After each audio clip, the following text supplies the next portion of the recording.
Okay. Hello friends. இந்த வீடியோல நம்ம கொஸ்டின் 3 தான் ஸ்டார்ட் பண்ண போறோம். இந்த கொஸ்டின் தான் நம்ம சால்வ் பண்ண போறோம். ஸோ அதுக்கு முன்னாடி நான் போன டேல என்ன பார்த்தோம்னு சொல்லிடுறேன். ஸோ போன டேல நம்ம இந்த கொஸ்டின் முடிச்சிட்டோம். ஃபர்ஸ்ட் கொஸ்டின் முடிச்சிட்டோம். அப்புறம் செகண்ட் கொஸ்டின் முடிச்சிட்டோம். ஸோ இது ரெண்டுமே எதை பேஸ் பண்ணி நம்ம பண்றோம்னா, practice problems based on distance formula அப்படின்ற டாபிக் பேஸ் பண்ணி தான் நம்ம பண்றோம். ஸோ போன டேல நம்ம 2 கொஸ்டின் முடிச்சிட்டோம். ஸோ அந்த வீடியோ பார்க்கலாம், அந்த வீடியோ பார்த்துட்டு இன்னைக்கு எடுக்காங்க. ஸோ இன்னைக்கு வீடியோல சீக்வன்ஸ் 1ல இருந்து நம்ம தேர்ட் கொஸ்டின் தான் ஸ்டார்ட் பண்ண போறோம். ஸோ இதுல என்ன கொடுத்துருக்காங்கன்னா, find the distance between the points C 5,7 and D 5,-2 ஓகேவா. ஸோ சிடி டிஸ்டன்ஸ் தான் நம்ம கண்டுபிடிக்க போறோம். So distance from point C to point D ஓகேவா. ஸோ இப்படி நீங்க போட்டுக்கலாம். So this is the same as distance from point D to point C. So அதை நீங்க புரிஞ்சுக்கணும். ஸோ இப்படியே நீங்க எழுதிக்கலாம் ஓகேவா. ஸோ இதான் நீங்க புரிஞ்சுக்க வேண்டியது. பட் ஸ்டில் இதெல்லாம் ரொம்ப முக்கியம் இல்ல. ஸோ இப்போ நம்ம இந்த கான்செப்டை நல்லா இந்த கொஸ்டின் நம்ம நல்லா சால்வ் பண்ண ட்ரை பண்ணலாம். ஸோ நீங்க இங்க டிஸ்டன்ஸ் ஃபார்முலா அப்ளை பண்ணலாம் வேணும்னா. அதாவது இந்த ஃபார்முலா நீங்க டைரக்டா மைண்ட்லெஸ்ஸா அப்ளை பண்ணலாம். அதாவது root of x2 minus x1 the whole square plus y2 minus y1 the whole square நீங்க இந்த ஃபார்முலா டைரக்டா யூஸ் பண்ணீங்கன்னா உங்களுக்கு ஆன்சர் கிடைச்சிடும். ஒன்றும் பிரச்சனை இல்லை. பட் இந்த இடத்துல இந்த ஃபார்முலா அப்ளை பண்ணணுமா அப்படின்னு நீங்க யோசிக்கலாம். இதை விட பெட்டர் மெத்தட் இருக்கா? சப்போஸ் இந்த ஃபார்முலா யூஸ் பண்றதுக்கு பதிலா, அதாவது x2 minus x1 the whole square plus y2 minus y1 the whole square நீங்க போட்டுட்டு அதுக்கு ஒரு பெரிய ஸ்கொயர் ரூட் எடுத்து போடணும். இதை நீங்க y2 minus y1 the whole square நீங்க ஒரு பெரிய ஸ்கொயர் ரூட் வர மேல போடணும். ஸோ இந்த பெரிய ஃபார்முலா தேவையா அப்படின்னு கேட்கலாம் நீங்க. இங்க பாத்தீங்கன்னா சிடில 5 இருக்கு பாத்தீங்களா. ஸோ எக்ஸ் கோஆர்டினேட்ஸ் ஈக்குவலா இருக்கு. வெறும் ஒய் கோஆர்டினேட்ஸ் மட்டும் தான் மாறுது. இந்த ஒரு க்ளூ பேஸ் பண்ணி நீங்க என்ன சொல்லலாம்னா, இந்த ரெண்டு பாயிண்ட்டுமே ஒரே வெர்டிக்கல் லைன்ல இருக்கு அப்படின்னு நீங்க கண்டுபிடிச்சிடலாம். புரியுதா உங்களுக்கு? ஸோ இங்கேயும் 5 இருக்கு, இங்கேயும் 5 இருக்கு. So they have the same X coordinates ஓகேவா. சேம் எக்ஸ் கோஆர்டினேட்ஸ் இருக்கு. ஒய் கோஆர்டினேட் மட்டும் தான் டிஃபர் ஆகுது. ஸோ இப்போ 5,0 அப்படின்ற ஒரு பாயிண்ட் இருக்குன்னு வச்சுக்கோங்களேன். இந்த பாயிண்ட் நம்ம ஏன்னு கூப்பிடலாம். ஸோ திஸ் பாயிண்ட், இந்த பாயிண்டோட கோஆர்டினேட்ஸ் பாத்தீங்கன்னா 5,0. ஸோ 5,0ல இருந்து நீங்க மேல 7 யூனிட்ஸ் போனீங்கன்னா 5,7 ரீச் பண்ணிடலாம் ஓகேவா. ஸோ அப்பனா அதான் பாயிண்ட் சி ஓகேவா. So this is nothing but point C. So நான் மார்க் பண்ணிக்கிறேன். இன்ஃபேக்ட் நான் என்ன பண்றேன், இது மொத்தமா கீழே தெளிக்கிறேன். அப்படின்னா உங்களுக்கு கொஞ்சம் ஈஸியா இருக்கும் ஓகேவா. ஸோ இப்போ கொஞ்சம் வசதியா இருக்கணும்னா என்ன பண்ணணும், மறுபடியும் இதை எடுத்துடணும். ஸோ இன்ஃபேக்ட் நான் இதை இப்படி கீழே தெளிக்கிறேன். கரெக்டா இருக்கும். ஓகே, இப்போ ப்ராப்பரா இருக்கும்னு நினைக்கிறேன். ஸோ இப்போ நான் என்ன பண்ண போறேன், இதை எடுத்துறேன். இந்த ஹெட்டை மட்டும் எடுத்துறேன். இப்போ நான் மறுபடியும் ப்ராப்பரா வரைகிறேன். ஸோ 5,7 இங்க இருக்கும் எங்கேயோ. 5,2 எங்க இருக்கும்? 5,-2 கீழே 2 யூனிட்ஸ் போனோம் அவ்வளவுதான். ஸோ இப்போ 5,7 வந்து இந்த பாயிண்ட் நீங்க போட்டுக்கலாம். So this point is nothing but 5,7. So இதான் பாயிண்ட் சி ஓகேவா. 5,7. ஸோ ரெண்டுமே பாசிட்டிவ். இது ஃபர்ஸ்ட் குவாட்ரண்ட்ல இருக்கு. இந்த பாயிண்ட் பாத்தீங்கன்னா எக்ஸ் ஆக்சிஸ் மேலேயே இருக்கு, ஏ அப்படின்ற பாயிண்ட். ஏன்னா 5,0 கொடுத்துருக்காங்க. So this is nothing but x-axis itself. So point A lies on the x-axis, point C lies on the first quadrant. அப்புறம் point D பாருங்களேன். So இந்த point D நீங்க என்னன்னு போடலாம்? Point D is nothing but 5,-2 ஓகேவா. So CD distance தான் அவங்க கேக்குறாங்க. So C வந்து 5,7ல இருக்கு, D வந்து 5,-2ல இருக்கு, A அப்படின்ற பாயிண்ட் 5,0ல இருக்கு. So D ல இருந்து நீங்க A ரீச் பண்ணா எவ்வளவு யூனிட்ஸ் மேல டிராவல் பண்ணணும்? 2 யூனிட்ஸ் மேல டிராவல் பண்ணணும். So AD distance பாத்தீங்கன்னா 2 யூனிட்ஸ் ஓகேவா. So AD distance is nothing but 2 units. AC distance வரும் 7 யூனிட்ஸ் வரும். ஸோ ஏல இருந்து நீங்க சிக்கு போகணும்னா 7 யூனிட்ஸ் மேல டிராவல் பண்ணும். ஸோ இந்த டிஸ்டன்ஸ் நீங்க 7 யூனிட்ஸ் போட்டுக்கலாம் ஓகேவா. இது 7 யூனிட்ஸ், அப்புறம் இது 2 யூனிட்ஸ். ஸோ இப்போ இந்த ரெண்டு டிஸ்டன்ஸையும் நீங்க ஆட் பண்ணீங்கன்னா என்ன கிடைக்கும் உங்களுக்கு? டிசி டிஸ்டன்ஸ் தான் கிடைக்கும். அவ்வளவுதான். ஸோ பாயிண்ட் டில இருந்து நீங்க பாயிண்ட் சி ரீச் பண்ணணும்னா 9 யூனிட்ஸ் மேல டிராவல் பண்ணணும். அவ்வளவுதான். இதோட முக்கியமா நீங்க புரிஞ்சுக்க வேண்டியது என்னன்னா, டிஸ்டன்ஸ் இஸ் ஆல்வேஸ் பாசிட்டிவ் ஓகேவா. நீங்க மேல டிராவல் பண்ணாலும் சரி, கீழே டிராவல் பண்ணாலும் சரி, டிஸ்டன்ஸ் எப்போதும் பாசிட்டிவ் தான். Distance is always positive regardless of which direction you travel, upwards or downwards ஓகேவா.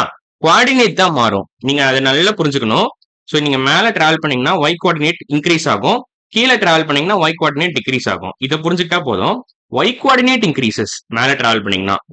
y கோஆர்டினேட் இது நீங்க எப்படின்னா ஆர்டினேட்னு போட்டுக்கலாம். Ordinate increases if you travel upwards ஓகேவா.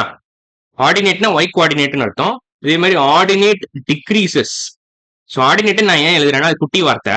ஒய் கோஆர்டினேட்னா கொஞ்சம் பெருசா இருக்கும், அதனால நான் ஷார்ட்டா ஆர்டினேட் எழுதிக்கிறேன்.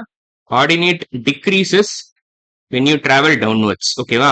ஸோ இது டிராவலிங் டவுன்வர்டு, இது டிராவலிங் அப்வர்ட்ஸ். ஸோ அதுக்கு நான் இந்த சிம்பிள் வச்சு நான் ரெப்ரசென்ட் பண்ணிக்கிறேன். ஸோ இதுக்கு இன்ஃபேக்ட் நான் வேற கலர் போட்டுக்கிறேன், ப்ளூ கலர்ல போட்டுக்கிறேன், மார்க் பண்ணிக்கிறேன், அவ்வளவுதான். ஸோ நீங்க மேல டிராவல் பண்ணீங்கன்னா ஒய் கோஆர்டினேட் இன்க்ரீஸ் ஆகும், கீழே டிராவல் பண்ணீங்கன்னா ஒய் கோஆர்டினேட் டிக்ரீஸ் ஆகும். டிஸ்டன்ஸ் எப்போதும் பாசிட்டிவ் தான் ஓகேவா. ஸோ இப்போ நீங்க சிடி டிஸ்டன்ஸ் 7 யூனிட்ஸ் கிடைச்சிச்சு. நான் ரியல் கிராஃப்ல இதை பிளாட் பண்ணி உங்களுக்கு காமிக்கிறேன் ஓகேவா. ஸோ சி அப்படின்ற பாயிண்ட் வந்து 5,7ல இருக்கு, இங்கதான் இருக்கு, இதான் பாயிண்ட் சி.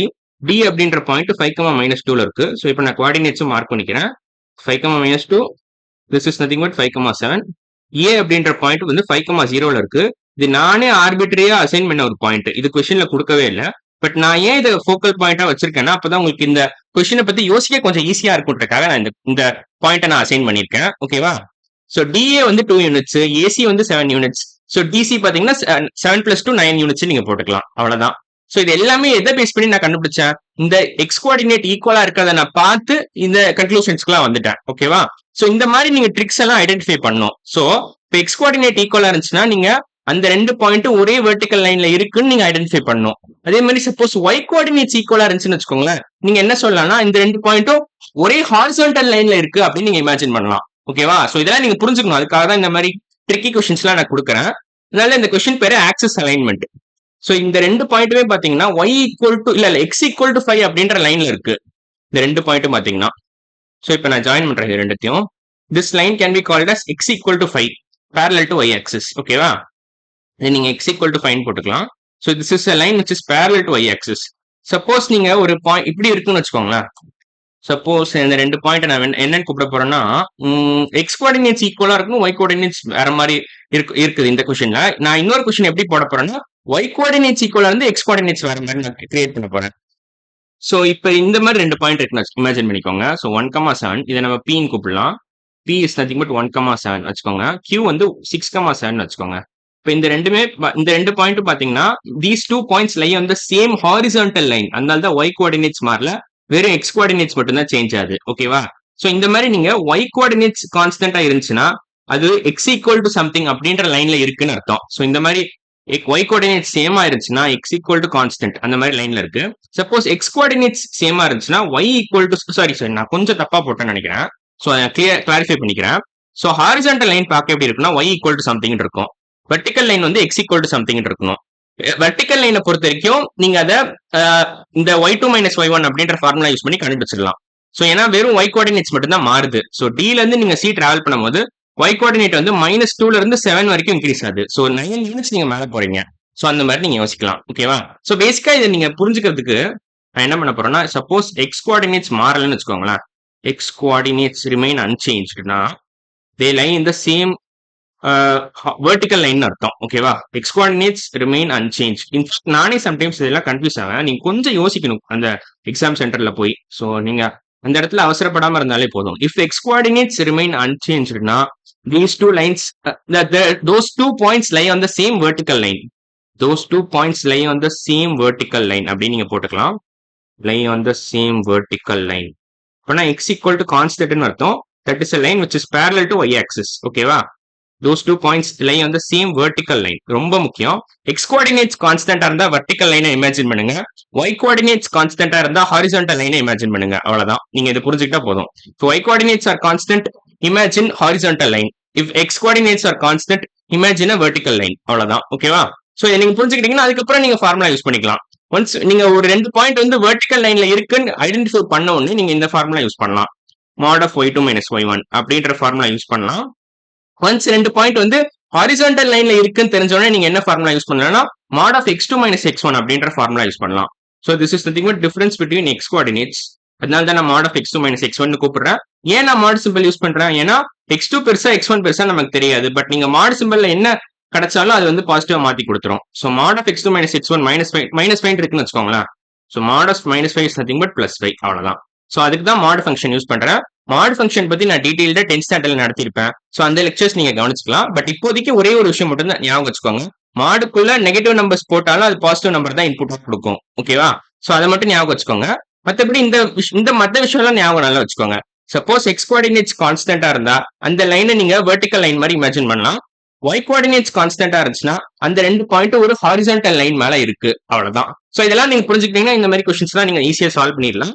சோ நம்ம கொஸ்டின் 3 கம்ப்ளீட்டா முடிச்சிட்டோம். அடுத்த வீடியோ நம்ம என்ன பண்ணலாம்னா கொஸ்டின் 4 ஸ்டார்ட் பண்ணிடலாம். சோ இன்ஃபேக்ட் நான் இதை ஹோம்ஒர்க்கா கொடுக்குறேன். இதை ட்ரை பண்ணிட்டு வாங்க. அடுத்த வீடியோல நான் சால்வ் பண்றதுக்கு முன்னாடி நீங்களே ட்ரை பண்ணீங்கன்னா என் சொல்யூஷனை உங்க சொல்யூஷனோட செக் பண்ணி நீங்க நல்லா கத்துக்கலாம். ஓகேவா? சோ அதான் மெயின் ஐடியா. சோ நீங்க கொஞ்சம் ஸ்ட்ரகிள் பண்ணாதான் நல்லா கத்துக்க முடியும். அதான் ரொம்ப முக்கியம். ஓகேவா? You are suppose to struggle sometimes. Struggle a little bit. அப்பதான் நீங்க நல்லா கத்துக்க முடியும். சோ அதுக்கு தான் ப்ரொடக்டிவ் ஸ்ட்ரகிள்னே சொல்லுவாங்க இத. சோ நீங்களே இண்டிபெண்டா இந்த மாதிரி கொஸ்டின்ஸ் எல்லாம் சால்வ் பண்ணும்போது தான் நல்லா கத்துக்க முடியும். ஏன்னா நீங்க வேற மெத்தட்ல சால்வ் பண்ணுவீங்க, நான் வேற மெத்தட்ல சால்வ் பண்ணுவேன். அப்புறம் உங்க மெத்தட் என் மெத்தட் நீங்க கம்பேர் பண்ணலாம். ஸோ அதுல வந்து நல்ல லேர்னிங் ப்ராக்டிஸ். ஓகேவா? அப்பதான் ப்ராக்டிஸே எஃபிஷியன்ட்டா இருக்கும். எஃபெக்டிவா இருக்கும். ப்ராக்டிஸே அப்பதான் எஃபெக்டிவா இருக்கும். ஸோ அதுக்கு தான் நான் இந்த மாதிரி எல்லாம் ஹோம்ஒர்க் கொடுக்குறேன். இல்ல சம்டைம்ஸ் நான் உங்களை பாஸ் பண்ணிட்டு சால்வ் பண்ண சொல்லுவேன். ஓகேவா? ஸோ இதெல்லாம் தான் ஐடியா. ஸோ நம்ம அடுத்த வீடியோல கொஸ்டின் 4 சால்வ் பண்ணலாம். ஸோ இன்னைக்கு வீடியோ அவ்வளவுதான். அடுத்த வீடியோல பார்க்கலாம். பாய்.